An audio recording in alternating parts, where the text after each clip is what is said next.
Pascal Escande, bonjour et bienvenue donc pour cette newsletter du Festival d'Auvers Opus 33. Alors nous allons vous Bonjour. parler un petit peu aujourd'hui de la programmation, mais tout d'abord j'aimerais que vous me parliez du prélude à l'Opus avec l'artiste Sania Bijak qui a signé donc son dernier disque au label Discover. Oui, alors Sania Bijak, c'est une artiste que le festival connaît bien parce qu'elle y est venue plusieurs fois, mais en duo avec sa sœur. Et puis lors du concours international Piano Campus, je lui ai proposé de faire un récital et ça m'a complètement séduit. Et à l'issue de ce récital, je lui ai dit on pourra enregistrer un disque sur le label Discover. Il me semblait, et j'en suis maintenant certain, qu'elle a un tempérament de soliste et qu'elle peut faire une grande carrière. Et donc elle a choisi d'enregistrer les études tableau, l'intégrale de Rachmaninoff. C'est un enregistrement magnifique qu'on a présenté donc le 4 avril dernier à la salle Cortot. Elle a joué d'ailleurs en plus Valet d'Obermann, Franz Liszt et il y avait beaucoup de journalistes qui ont été totalement sous le charme et très séduits. D'ailleurs, il y a eu une répercussion dans la presse nationale et à la fois des mensuels spécialisés. Et je suis très content pour elle et on va continuer cette résidence. D'ailleurs, on va lui en parler très bientôt dans le cadre de nos missions d'accompagnement, comme on l'a fait avec Claire-Marie Leguet, le trio Vendeureur, Jean-Frédéric Neuburger récemment et puis Tristan Pfaff. Voilà, donc ça se poursuit, sans pour autant aussi tenter des expériences enrichissantes avec la maîtrise de Paris, dont on a produit le double CD et qui est aussi en résidence depuis 1998 à Auvers-sur-Oise, avec Patrick Marco.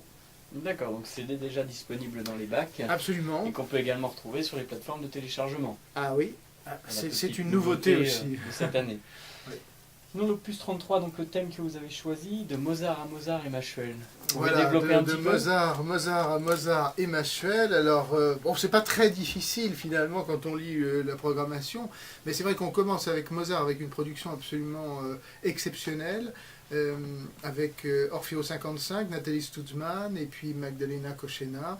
Dans des airs de concert, airs sacrés. Magdalena va chanter aussi cantate Ariana Anaxos de Joseph Haydn. Et puis Symphonie de Mozart par Orfeo 55. Enfin, c'était une vraie fête d'ouverture. Et je suis très heureux parce que Nathalie Stutzmann est venue très jeune au festival. Je me souviens en 1988 avec François-René Duchâble. Elle commençait sa carrière qui est éblouissante de contralto.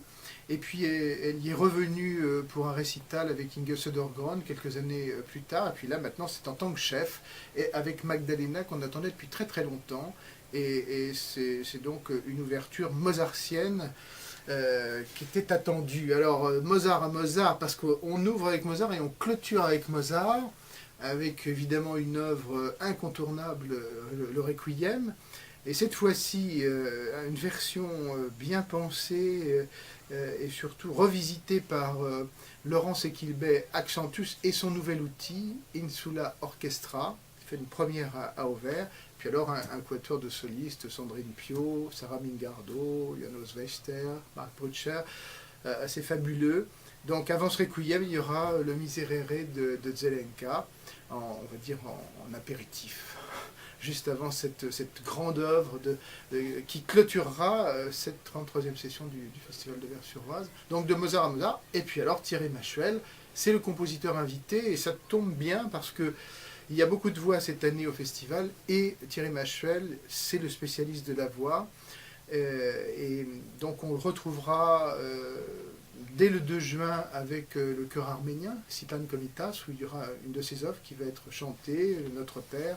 On le retrouvera aussi avec la maîtrise de Paris, Patrick Marco, le 14 juin, pour une création. Là, c'est une création qui va être donnée à Saint-Martin-de-l'Isle-Adam pour la maîtrise de Paris. Et Christina Jarige aussi, piano. Et puis, on le retrouvera avec Henri de Marquette, mais là, dans une pièce pour violoncelle solo, Antienne de solitude. C'est vrai que Thierry Machuel a composé l'essentiel de son opus, c'est la voix. Et donc, je suis très heureux aussi qu'il y ait à un moment donné une ouverture sur l'instrument, et puis après, donc, on le retrouvera à la fin. Voilà. Et sans oublier la rencontre avec Michel Lenaour, bien sûr, le 2 juin à 16h30, dans le salon d'honneur de l'Hôtel de Ville d'Auvers-sur-Oise, pour mieux le connaître. D'accord, très bien. Vous parlez de la voix avec Thierry Massuel. Cette année, le festival va aussi également ajouter un grand nom à la liste des artistes déjà passés au festival, en la personne de Julia Varadi. Pouvez-vous nous parler un petit peu de cet artiste? Oui, alors ça, c'est vraiment, je dirais, une chance inespérée d'accueillir Julia Varadi. Il y a une tradition au Festival d'Auvers-sur-Oise depuis toujours, hein, c'est-à-dire les grandes masterclass. C'est vrai qu'à un moment donné, on a un peu interrompu cette tradition et cet axe-là pour des raisons simplement logistiques. Mais c'est repris depuis depuis Gundula Janowicz, depuis 2 ans. Donc la Julia Varadi, c'est donc 3 jours de masterclass précédés d'une rencontre aussi le 18 juin autour de son film réalisé par Bruno Mont-Saint-Jean, Le Chant possédé, au Château d'Auvers à 21h. Et donc on accueillera évidemment non seulement les passionnés, les aficionados de Julia Varadi, mais aussi ceux qui ne la connaissent pas et qui, en tous les cas, ont entendu parler de cette figure mythique du chant mondial. Donc, et puis ensuite, c'est l'atelier de Bigny pendant 3 jours de masterclass, les 21, 22 et 23 juin. Alors, on continue cette tradition. Christelle Ludwig, Régine Crespin, Jeanne Rode, Janos Starker, Aldo Ciccolini, Udo Reinemann. Enfin, tous ces grands noms sont venus donner des classes. On continuera. L'année prochaine, ça sera un autre grand nom, dont on attend d'ailleurs la confirmation. Mais là, pour Julia Varadi, en plus, c'est un événement pour la France parce qu'elle n'a jamais donné de cours d'interprétation à ce jour dans l'Hexagone, et Auvers-sur-Oise, c'est une première. Voilà, donc j'en suis très fier et très heureux. Et puis bon, moi qui suis un passionné de Julia Varadi, encore plus. D'accord, très bien. Alors nous allons peut-être laisser la possibilité aux internautes de découvrir le reste de la programmation par eux-mêmes en parcourant un petit peu le Oui, site je du crois qu'il faut festival. qu'il fasse. Oui, voilà. Voilà. Au son Mais- d'ailleurs, au son de Sania Bidjak, sur les deux extraits de cet tableau magnifique de l'intégrale. Voilà. Tout à fait. Mais le festival, c'est aussi un pont vers les arts plastiques. Et cette année, donc, le peintre invité s'appelle Kim En-jong. Pouvez-vous nous parler un petit peu de cet artiste? Alors Kim En-jong, oui, c'est d'abord un artiste, c'est aussi un père dominicain, que j'ai rencontré il y a maintenant 2 ans, grâce à l'ancien évêque de Pontoise, Monseigneur Jean-Yves Riocreux, qui me l'a fait connaître. Et c'est un peintre de la lumière, on l'a surnommé le diacre de la lumière, parce que non seulement il crée des magnifiques huiles, mais aussi des céramiques, mais des vitraux. Et il a fait Brioude, Chartres, Rouen, enfin. Et donc là, c'est un peu, on reprend ce que nous avions momentanément, en tout cas, abandonné, c'est-à-dire d'associer ce qu'on faisait depuis 20 ans, un artiste plasticien à la programmation.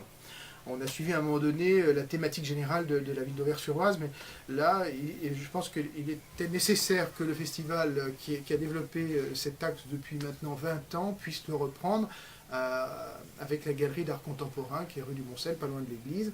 Donc là, il y a une partie de l'exposition de Kim En-jong, qui est un hommage à Vincent van Gogh parce qu'on fête les 160 ans de sa naissance. Et puis, il y aura aussi une partie d'exposition dans l'église d'Auvers pour les festivaliers, avec des étendards, avec des toiles qui vont être déclinées sur les piliers et aussi dans le chœur. Donc c'est une exposition générale de cet artiste qui est vraiment à découvrir. Il a fait donc il a fait un hommage à Vincent van Gogh, qui est exposé à la galerie, de 160 mosaïques qui sont donc accrochées au mur. Et je trouve, finalement cette 33e édition, une coïncidence heureuse entre cet anniversaire de Vincent van Gogh, ce festival qui est inspiré aussi par lui, par ce qu'il a fait, par ses créations dans cette terre expressionniste. Et donc j'invite vraiment tous les festivaliers à non seulement venir au concert, mais à découvrir cette belle exposition. D'accord, merci Pascal. Écoutez, la prochaine fois, nous parlerons des animations que vous avez fait autour de l'Opus 33, Absolument. et puis également les animations qui sont faites tout au long de l'année. Voilà, et puis peut-être quelques artistes qui ne sont jamais venus et qui probablement vont étonner le public fidèle du Festival d'Auvers-sur-Oise. Voilà, en tout cas, merci. Et puis je vous donne rendez-vous le 1er juin pour Mozart Stutzmann, Kochena et Orfeo 55. D'accord, à bientôt Pascal Escorn. À bientôt.